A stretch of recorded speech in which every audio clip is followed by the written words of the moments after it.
In a world where sequels are consistently disappointing. What are you trying to do, man?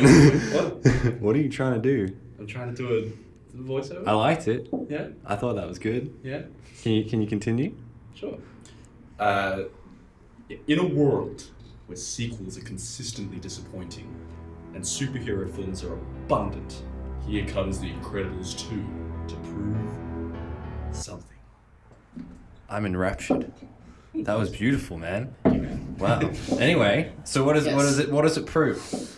Okay, well actually, we shouldn't. Well, we spoke about this the other day, and by the other day I mean yesterday. We asked you guys whether you wanted us to put the ratings at the end or the start, and 100% of the comments said they want them at the end. Pretty much every single one of the comments said they want the ratings at the end. So we're not going to tell you that yet, but we are going to talk about this movie. Yeah. Okay, Tom, what did you think of The Incredibles 2? Incredibles 2. Oh, gosh. I loved it. Why did that sound like a question? Because I have a huge attachment to the first one. Yeah, me too. It's probably it's definitely up there in my favorite movies. Maybe definitely top 4. So yeah, I was looking forward to this sequel a lot. Sequel, yeah. Yeah, sequel. It was yeah. I loved it. There's a lot of expectation going into it after the first one, for sure.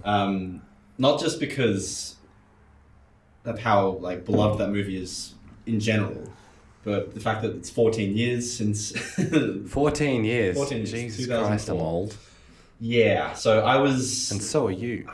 I'm getting there. Yeah. Okay. I'm getting up. I thought we need to address your age. Yeah.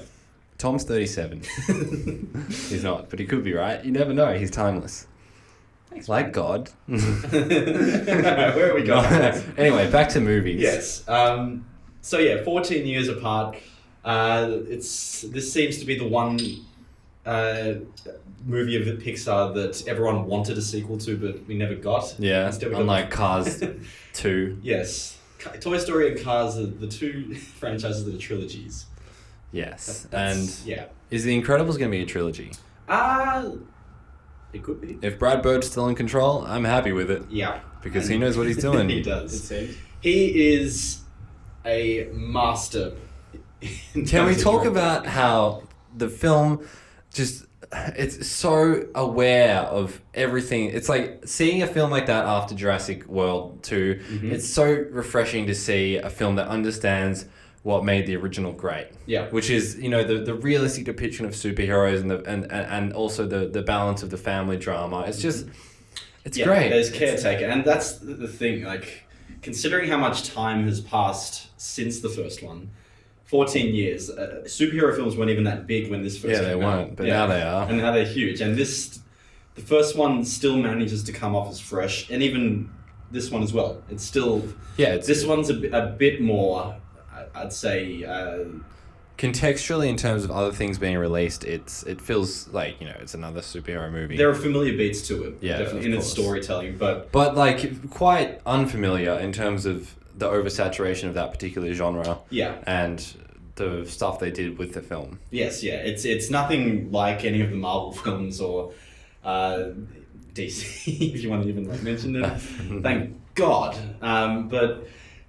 It still manages to stand out, and Brad Bird just clearly understands, first off, what he wants to achieve, but he also understood what people... Thanks, man. You're welcome. He also understood what the fans loved about the first. Yeah, he does. He very clearly does, because all those elements are in this movie. Yes. Well, yeah, not... But not to the point where they were it was like Jurassic World. Yeah, it's not. It's not like. It's not just here's the thing that you liked. Here's something that has the essence of what you liked, but it's still a new thing. Yeah. Which is it's nice to see. And introducing it in an organic way that is faithful to the story and the characters first, and not feeling like cheap, crowd pleasing moments. Yeah. Because I was definitely worried about that going into it, because there are certain aspects that I know people love. For biggest one is Edna. Edna, yeah. Fan favorite character. Everyone loved her when the first one came out. I was scared how he was going to use her in this, but it's it's sparingly in it as well.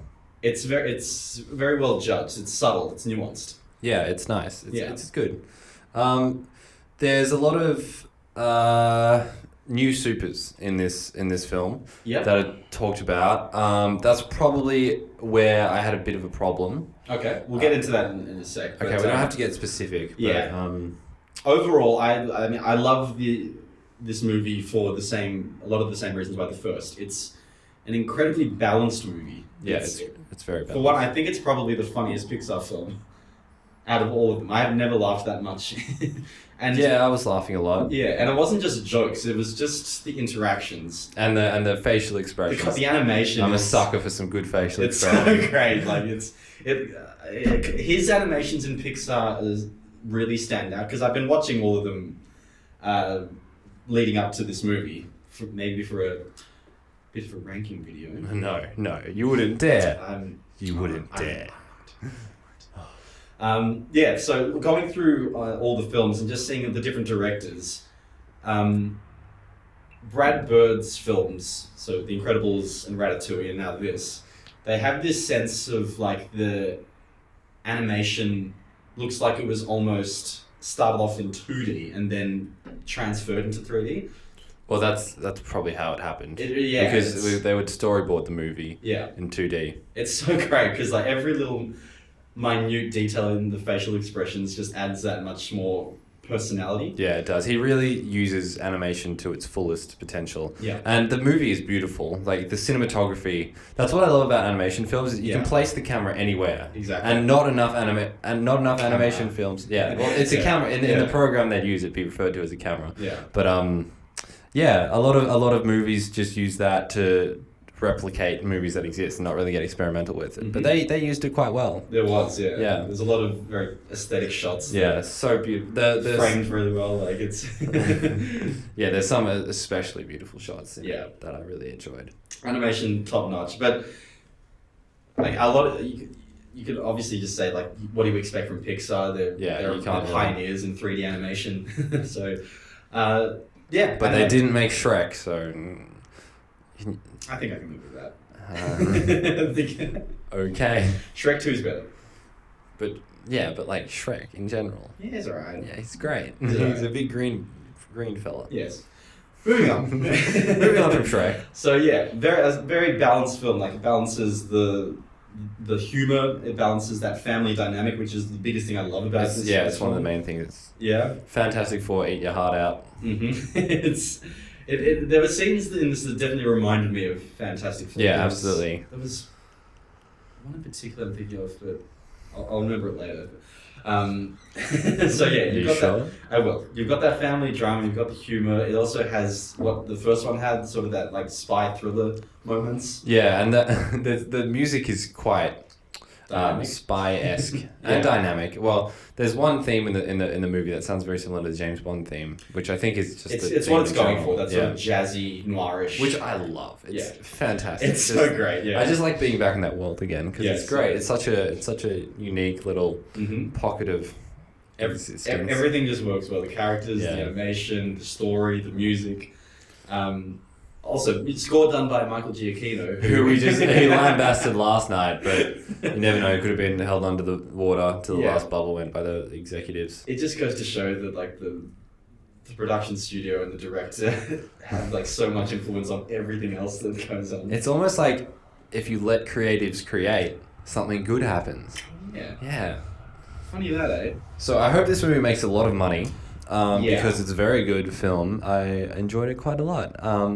It's great. What did you think of the villain or the antagonist? So, like in broad terms, without getting into spoilers, it's funny because you said on the car ride home, like you were hoping that you wouldn't predict the villain. Yeah, and I kind of knew who the villain was as soon as I saw it. Like met them. Yeah. But see, that's the thing. There was a choice that was made because I thought it was going to be going with a certain route with the villain, but then it went another route, which was still predictable, but I liked that they didn't commit to what I thought. Okay, we'll move on from this for now. Yeah. In terms of spoilers, but I'll say this: it's Syndrome is definitely a stronger villain in my opinion. I would agree with that. Yeah. Simply just because of the backstory and just because of his... Yeah, he's interwoven motivations. into the plot much better. Yeah. I'd say. So that's one of the weaker points of this film. Yeah. Look, it's been 10 minutes. Let's get into spoilers. Okay. What I want to talk about is the new supers that are introduced in this film, which are like it kind of makes the universe a bit different in a way that I'm not sure I like, because they're not, some of them aren't human. And I don't think have there been non-human supers in this universe before? No. Who are we talking about? Talking about the owl, the guy who's an owl. Oh, right. Unless that's just, like, they could all just be suits. They don't really mention They could be like. And there's some weird dude that does not look like a person that I've ever seen, but he's like a rock guy. No, that's just an old. He looks like a person. Okay. Yeah, that didn't really bother me too much. It didn't bother me too much. I was just kind of like, this is interesting. Like, yeah, they look like Overwatch characters or something. Yeah, I think the reason I didn't think too much on it is because it added to one thing I really love about this movie is that it never feels the need to explain the origins of the supers. So many, and that's another reason why I think it stands out amongst superhero films, because no origin stories at all. Screw the origin story and like just accept the fact that this is a world in which people have great abilities, and people are great. They're just great. They're just great. Just straight up great. Sometimes incredible, but rarely. Sometimes. 5 times out of. Yeah. So I mean that I like that they kind of just like show them there, and they're there obviously to also help the villain's plan in the end. Of course. Yeah, it didn't bother me too much. I liked their characters. I thought the Void. Void was very cool. Yeah. Void had a inbuilt portal gun. Yeah. Which was a sick power. And I like that aspect of it. Of course, I just love seeing superheroes and their new powers and stuff, and all the stuff with Jack. I had a great time. Oh gosh. That fight with the raccoon where he is like going through all this, like reintroducing all his powers essentially. Yeah, because not all of those are shown in the Incredible the Short. first one pretty much just shows he combusts in flames. Demon power. Yeah. He can turn into metal. I don't know if that was ever shown here. That wasn't shown. Not that I saw. Yeah, but there was a short as well, Jack Attack. Yeah. Which showed the lasers. Oh, okay. And it showed the levitation. Did it show Big Boy Jack? No, that's new. Okay, that's new. That's a new thing. Yeah, Jack is great. Like I don't know how they manage it, because I find him absolutely hilarious, Jack. And like normally babies in animated films are like relegated to that just very sort of, I don't know, like they say like random stuff and it's played off for laughs, which he does in that film. He does in this, but it's so it's just his demeanor. It's just because it comes down to like the animation and just I guess Brad Bird's direction and just how he acts and the fact that he has a fuck off amount of superpowers. I love the animation. I keep going on about the animation. I just watching this again. I just love how the characters are designed. Like I just find Mr. Incredible he's so big. Body shape hilarious. Like the very like broad chest and Elastigirl is incredibly thick. They made her. Oh my gosh! Like it was distracting at some point. Yeah, I feel like they were really having to play with that. I think they are, because like they have that one sort of scene in the first one where she's like infiltrating the lair and she looks in the mirror and she's like, no, she like sighs. It's like, which has always been weird for me, because she kind of like looks at herself and she's like dumb thick, and then she's like, oh, and I'm like, no, wrong response. Well, maybe she's like thinking it when she was a bit slim. Well, but she's Elastigirl. She can change her body shape. Well, I'm sure like it takes her some amount of effort. It's like sucking in. Damn. Could be. Huge if true. Yeah. Well, yeah. she's great. Her boobs are bigger in this film, which I think is Pixar's way of saying that she is a aging woman who's self-conscious and has given herself a boob job to cope with that. I think that's a deep meaning. What? I thought that was obvious. I mean, the after credit scene pretty much spells that out. Yeah, the after credit scene where she goes in for a boob. I think we were watching different movies. I went to the bathroom at this point. Elastigirl, very, very thick. Confirmed. Yeah, just going with that. It was obvious from the first one. I just love how each of the powers they have represents their main sort of like personality at their age. Yeah, and also it's almost like their powers feed their personality in a way, which is really cool. The Violet storyline with the boy I thought was a bit off. Really? Yeah, because I don't really see why Mr. Incredible wouldn't just say to her, "Hey, his memory got wiped. That's why he doesn't remember you." Did he know? Yeah, he knew, and he was, he's a smart person. He told the guy to wipe the memory. Well, he essentially did. He said this happened. Mm-hmm. So I feel like he's intelligent enough to put two and two together and be like, "Oh, he forgot you. Oh, that's right. I told him that." Blah blah blah. It seems like it was a bit forced confrontation. Okay, I didn't think too much of it. I thought it sounded like you didn't like just that inclusion of that subplot. That subplot was fine because it plays into the whole like she's a teenage girl and it really humanizes her. It's a good subplot, yeah. I guess you could say that he didn't want to like burden her with that because he knows about that whole memory thing and like it could be particularly traumatizing. But he told her. He told her eventually. He told her eventually. I mean, at this point, though, he was sleep deprived because of the child, though. Yeah, but like, I don't know, man. I feel like it was one of the things in the movie that was put there to conveniently advance the plot. And I still like the movie, like, but I just, the other thing is the final fight in the boat. Why they avoid the kids don't take the goggles off anyone they defeat at all. Like, wow, okay, that was a segue. I'm talking about, I mentioned to you before, I was like, there's some plot inconsistencies, but I'm not talking about it until we have a camera on us because I'm not wasting time with that. Okay. Well, I don't really have, why they didn't knock off the goggles, I don't know. I didn't really notice it, to be honest. Maybe you're trying too hard to like it. No, this movie was effortless. Yeah, it was effortless to enjoy. But I'm just saying, there's holes there. Screw them because the movie's incredible. Yes. Straight from, I think it's probably around the 5-minute mark. I was like, I was able to tell that the movie was going to be good. I think it's that early on where you can just be like, they're using interesting shots. It's an interesting they open it with the interviewing of what's his name, the kid. Tony, the full name. Tony Reitinger. Yeah, that interview is a good way to start the film. It kind of recaptures the tone of the first one. Yep. And yeah, it's just it's enjoyable to watch. Mm-hmm. The scene where the Underminer's just like vacuuming money. I enjoyed that. It's great. He's great. Yes, it kicks off with a bang. It does. I was with you on that. Like just the moment that they're telling the last events in the first one just from a different perspective. Yeah. I was like, this is going to be good. Yeah, and it was. And yeah, as soon as you see, what's the government agent's name? Richard Dixon. Is it? I think Richard Dixon. Yeah, because I leaned over to you, I was like, his name's Richard Dixon. And you were like, yeah, don't you know him from the first one? Oh, I didn't hear. His name's Dick Dixon. I thought you were talking... Dick Dixon. I didn't pick up on that. What I was going to say, I thought you were mentioning the fact that he's now voiced by Jonathan Banks. Oh, who's that? Mike from Breaking Bad. Oh. And that was one of my worries, like, because obviously 14 years, there are two, I think, characters that have different voice. Oh, really? I didn't notice at all. One was that guy, because... Is Frozone still Samuel L. Course. Great. Like, great. How can you not distinguish his voice?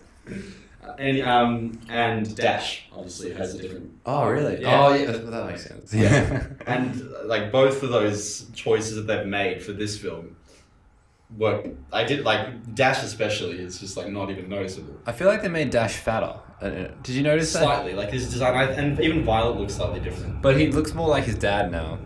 It's I guess so. But I guess that comes with just like the animation getting better. Everyone gets fatter because bigger. The animation definitely is better than the first. Yeah, it's more detailed. Mr. Incredible, like they all look they look more real. Mr. Incredible definitely looks like he's aged 5 years since the end of the last film, which... Is it the hair? Like... I don't know, like he's got like some... His nose is like pointier and he's like got like kind of older man features, which is... Yeah. The movie's meant to be like immediately after, so I don't know why they did that, But yeah, they all look more... weathered, more accurate to what a human... Accurately weathered. Yes, exactly. What real superheroes look like, really. Yeah. I'm so glad coming back to the voice work, just that they chose Jonathan Banks for that role. Really? Why? Just because I forget the original actor's name, but he he captured that same personality that the first one set up. Just that sort of like. Yeah. And I think Jonathan Banks is great in that. It's like that's the only character he ever plays in anything, pretty much. Yeah, I was noticing a lot of all the new characters, all their actors that played them, and it's because we've got Bob Odenkirk, which I love the fact that we've got two people from Breaking Bad and Better Call Saul from it. Bob Odenkirk is great. Like his voice is perfect for the animation. Yeah, he's just got a great voice. Yeah, it's great to hear. And his character is similar to Saul in ways. Bit more pure, but that sort of like selling. I wonder if that like. It probably came up for sure. They would have looked at him and be like, "Yeah, he's that kind of guy." Mm-hmm. What did you think of his character in general, though? Okay, so when I was talking about the villain, I was fairly certain that him and or his sister. Yeah. See, I was thinking it was him. That was who I was hoping not to predict. So I was surprised, but I didn't really buy that. Well, I didn't really buy that Screenslaver was anyone other than one of those two. Yeah, they even make a point of showing.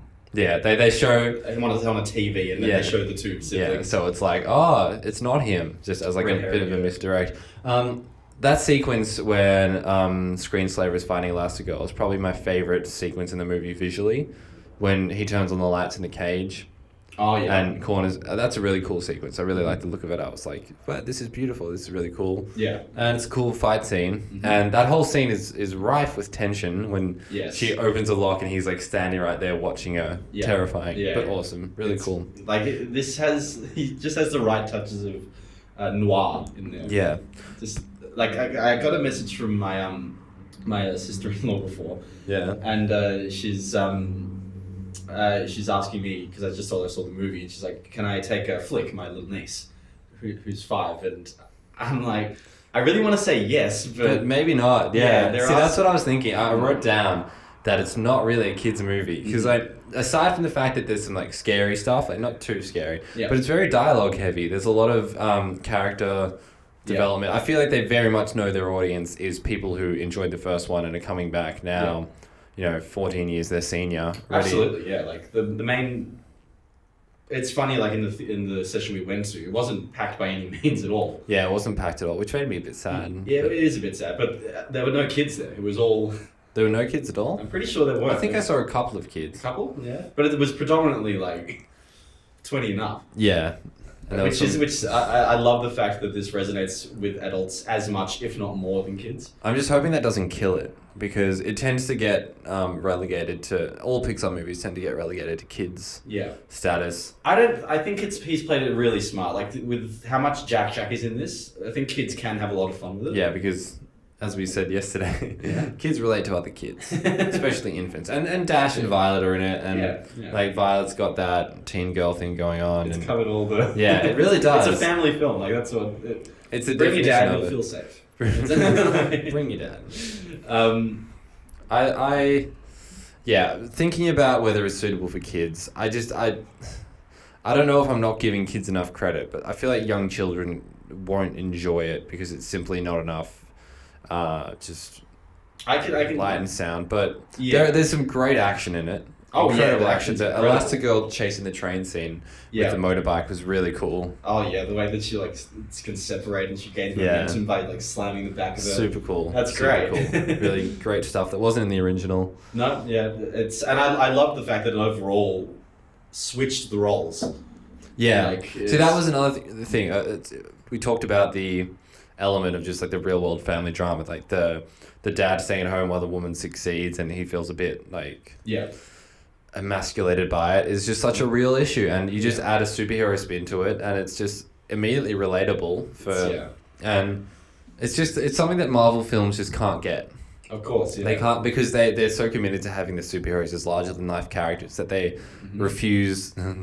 They take the superheroes to Hawkeye's farm for one scene in Ultron. They're like, yeah, that's it. They're people, okay? Everyone believes that, right? Yeah, go on. No. Well, they're also tied down by their source material as well. Well, that's true. Yeah, like this film just has Brad Bird can like just pretty much choose whatever he focuses on without having the worry of having like fans. Yeah, there's no fanboys to be like, hey, this is different with the comics Like, because it needs to be this way. It's Yeah. like the fact that he chooses to focus on that family dynamic is so great. It's great. It makes it so relatable.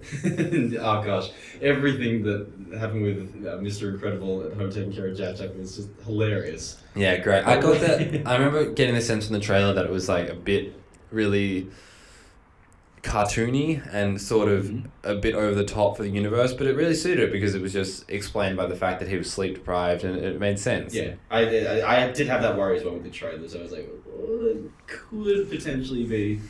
There's just something about a crying baby being able to transform into a literal demon that is just top-notch comedy, and I will never tire of it. Like 100%, he's just a demon. That poor raccoon. that raccoon got off lightly. Yeah. Got off lightly, man. I think the biggest laugh for me though was just the animation on Violet's face when she snorts the water. Yeah. The animation, you and I in the cinema, we were laughing way too hard at the animation. No one else found it as funny. I think we just find facial expressions funny, as you can probably tell from our review thumbnail. It's like the fact that someone has to draw that. Yeah, it's great. Make him look. No, not even draw, just like 3D model it. Or maybe they have like the motion capture on the cheeks or whatever. I don't know. Who knows, yeah. Who knows what 3D is? Anyway. So many of Mr. Incredible's facial expressions, like when he's on the phone to Elastigirl trying to like just fight back his frustration after she's done with a job well done. Yeah, that's a great sequence because it says so much about his character as well. As well as like being funny. Yeah, it's the movie's great. It's really great. My favorite facial expression in the film, since we're talking about facial expressions, was the newscaster Chad. He does like one face, which is just hilarious. It's like when it cuts to him and like he doesn't know that he's on camera. Yeah. And then he like I remember that. He's a funny character. He was, and like that was another creepy moment that I really liked when he's having the interview with Elastigirl and he just says it, hi, just like. Hi. Like, and Elastigirl was just really confused and it was Screenslaver. Yeah. Cool name. Cool villain. Yeah. Like while it was Screenslaver. Of course, yeah. Like it ties into like themes that have been like discussed in like themes that are relevant today. Yeah, I really liked his little speech about, people just want experiences like delivered to them, and was that when like when they're hunting him down? It's like his voice went over when like Elastigirl's trying to find him. Yeah, I liked that was really nice. I was like, it's just choices like that excel this film from other animated films. Yeah, American animated films, I'd say. Like weeb. Well, I mean, let's not get into. It's not like he's a name calling. Yeah. But after we turn the camera off, though, we're fighting. No DreamWorks film, like not most of other Pixar film. A lot of Pixar is great, but just that confidence in and craft in what you want to deliver. It's a film. It's not an animated film. It's just a really great film. But it is animated. That just so happens to be animated. Yeah, so it's not chained to its format. Yeah. Per se. Brad Bird like clearly understands what makes that genre work. But he can't seem to get it right in real films. Well, not real films, but I think it's a bit too early to tell. I think he's 1 for 2. How old is he? Huh? He's I don't know, 40s, 50s? Really? Yeah. Because I know you're talking about Tomorrowland. Yeah, right? I'm talking about Tomorrowland. Yeah, it's I can understand. He did a Mission Impossible too. Yeah, he did the 4th one. Yeah, okay. No, yeah, he's 1 for 2. But still, his best work is in animated films. Oh, absolutely. So you have to question whether he just, I don't know. Doing an animated film is like having God mode turned on. It's like, it's not like in a real shoot. It's not like you can be like, let's put the camera 20 miles in the sky, and yeah. So I can see why creative minds might be drawn to that format more than having to push people around and pay money for everything that shows up on screen. Yeah.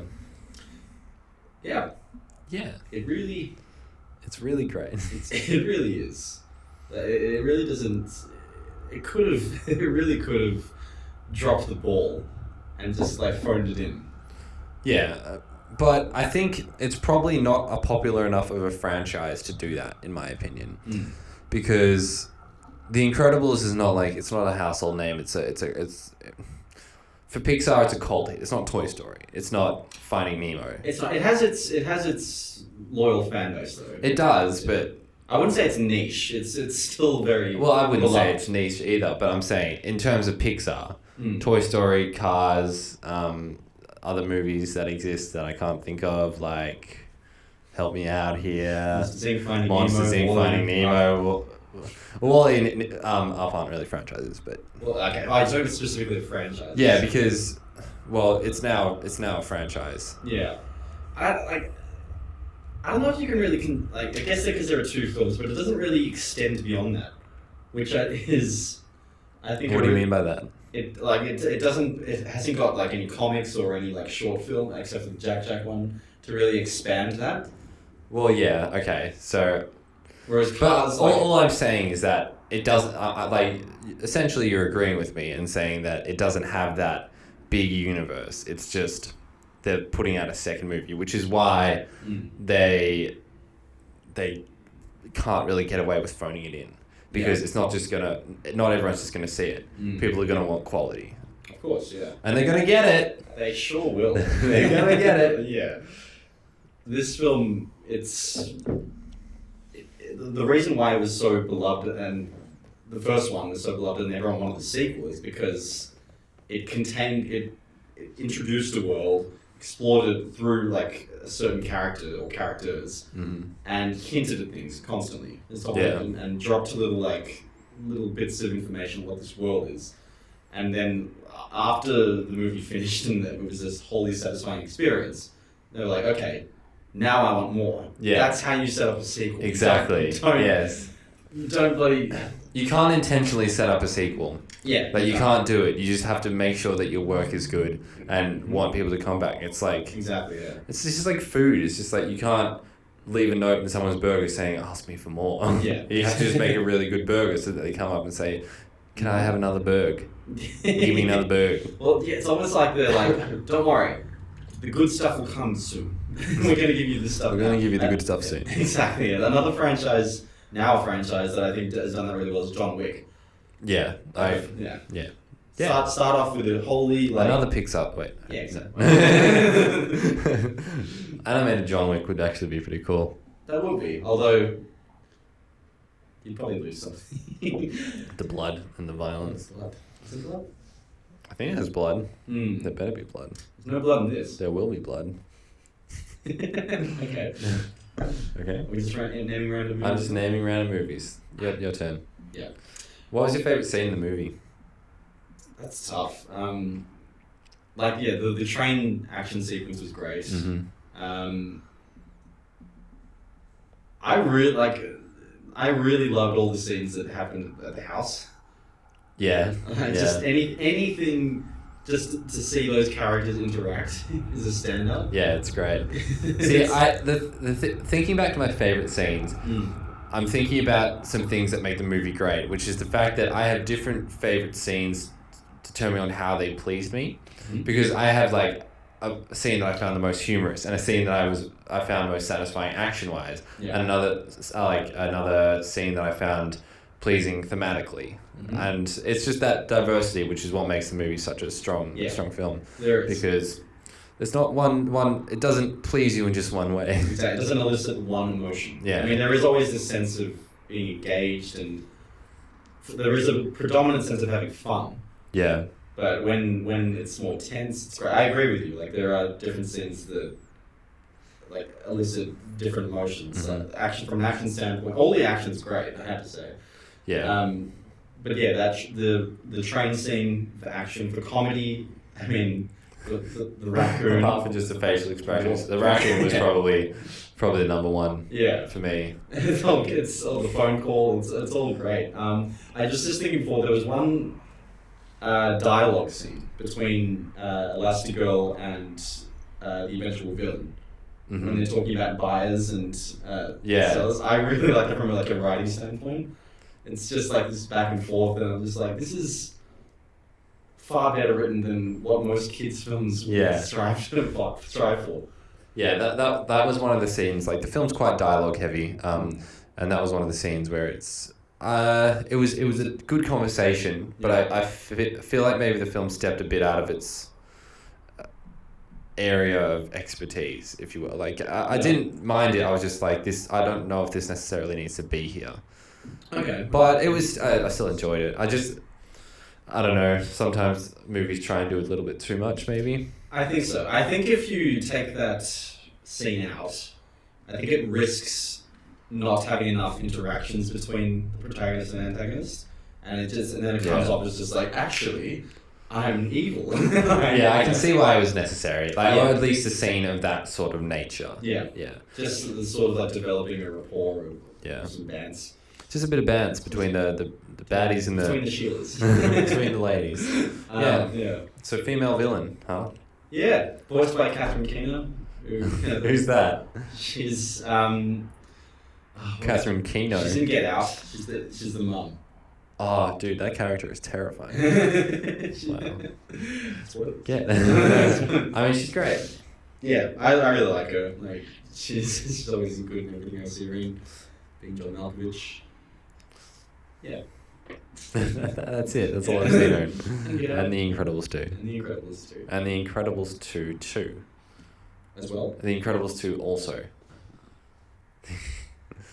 They're too incredible. Yes. They're simply too incredible for us. Mm-hmm. I thought it was weird when the villain was like, oh no, they're simply too The Incredibles for us, while looking directly at the camera. That was a weird choice. I definitely thought that was... I thought that was They made it work though. They made it work because then the audience participation started where we all had to chant, they're The Incredibles, they're The Incredibles. And then the camera just started like just exclusively showing Mr. Incredible's chest, just doing that. And he was flexing. Yeah, exactly. Yeah, that was my favourite part. Yeah. That satisfied me in every way it is possible to satisfy a human. So, not much 10 out of more, 10. not much point in doing anything else after watching this. Yeah. So what else is there to talk about with this movie? Have we covered everything? Do you think we've covered everything? Well, Have we covered everything? The one thing I was wondering, because we arrived just as the credits were opening. Yeah. I was... Wait, why was that again? Why were we late? Was it... I think I was a bit late, but... You were a bit late, I weren't also got a drink as well. Oh, I think I got a drink because I waited for you for 15 minutes. And I wanted to get a drink because I was thirsty. From standing there. I want to advance upon you, but then the audio won't pick up. Don't worry. But yeah, I don't think we missed anything. It looks like we got in at the start of Disney logo. I'm assuming there is a short because it's Pixar's tradition. I'm probably going to see this movie again, I'm not going to lie. I would watch it again, for sure. So I'll hopefully be on time that time. Oh, yeah. Yeah? Do you want to come? No, I'm good. Make sure this time? I'll just add 15 minutes to it and then we're good. Yeah, it's weird. You're usually late. It's not true anymore. It's not true. You get to screenings and films and stuff way later than I do now. I go to too many movies that I just don't care. You're simply too important now. Well, yes.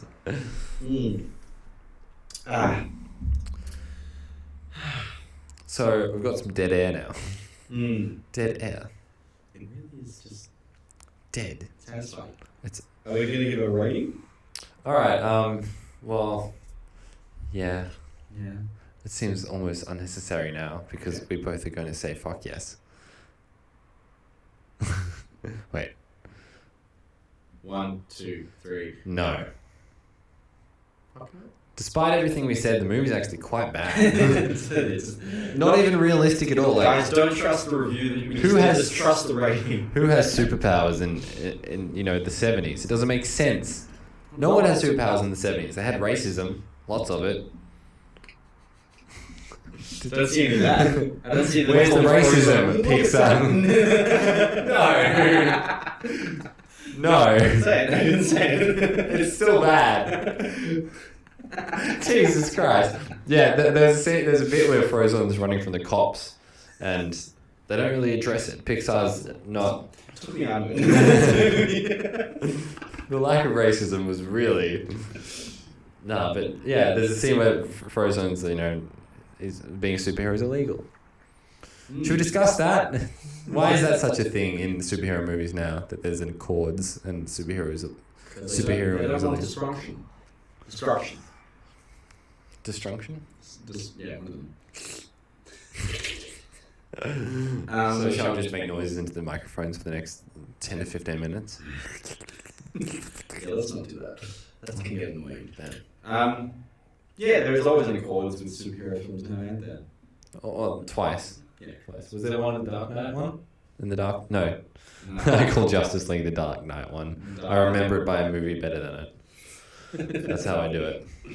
Yeah. Alright, so I think we'll wrap it up there because we're clearly running out of things to talk about. But yeah, one more thing. Hope it does make a lot of money. I'm curious go see it. Yeah, it gets released this week, I'm pretty sure, in everywhere, most places. Coming to cinemas everywhere. It's going to be interesting to see how Jurassic World competes with it, because that comes out next week. It's going to probably make more money than it will, Incredibles which 2. sucks, but parents watching, if they're already parents, take your kids to see Incredibles. Yeah, number 2. It's incredible. Worth a watch rating is a fuck yes from us. Absolutely. So check it out. Mm-hmm. Tell your dad to come along. Tell your mum to come along. Scream at your neighbour. Fight a random passerby in the street. And let us know what you think. And let us know what you think. Yeah, leave a like and a comment below, letting us know what you think of Tom's haircut at the moment. What do you reckon? Do you reckon he should keep it, or do you reckon he should change it into a mohawk? I think he'd look better with a mohawk. Let us know. Let us know what you think of the Tom hair thing next week. On mohawk or died? Died? You can be D-Y-E-D. You can be mohawk and died. You can have a dyed mohawk, and then you can die. He died from dying. Anyway, that about wraps it up from us. All right. See ya. What's the next film we're going to chat about? I don't know. What is that actually? Wait, no. I have another question that we need to talk about. Do you think it's better than the original? No. No, I agree. It's not as good as the original, but it's the best you can ask for from a sequel. I don't think you can't expect it to be better than the original. It won't have that same. You can hope that, but it comes pretty close. Unlike Shrek 2, which is superior to the original, apparently, according to you. Yeah, it's up there with Godfather Part 2. It's pretty much the same movie, really. Yeah, not as good as the original, The Incredibles 2, but pretty damn near incredible. It gets as close as you need it to for a sequel. Yeah. We've been Tom and Scott, and this is the Worth a Watch podcast. Why do we have a podcast? I can't even talk properly. Worth a Watch thingo. All right. See you later. Wait, no, we need it. Oh. That's shit.